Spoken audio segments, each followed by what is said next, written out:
ተወዳጁ ሙዚቀኛ ቴዲ አፍሮና ተዋናይት አምለሰት ሙጬ 13ኛ ዓመት የጋብቻ በዓል በደመቀ ዝግጅት አከበሩ። በማህበራዊ ሚዲያዋ ላይ አምለሰት የሁለቱንም ፎቶ የሚያሳይና ደስታቸውን የሚገልጽ ጽሑፍ በማጋራት በአንድነት ያደረጉትን ረጅም ጉዞ በማስታወስ ጽፋለች።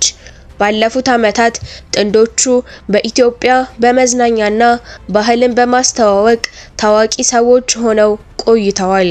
በጠንካራ የሬጌ ሙዚቃና በኢትዮጵያ ሙዚቃ የሚታወቀው ቴዲ አፍሮ በሙዚቃው ግንባር ቀደም ድምፃዊ ሆኖ ቀጥሏል። አምለሰት ሙጬ በሞዴልነት፣ በተዋናይነትና በፊልም ሰሪነት በፊልምና በማህበራዊ ጉዳዮች ላይ አስተዋጽኦ አድርጋለች።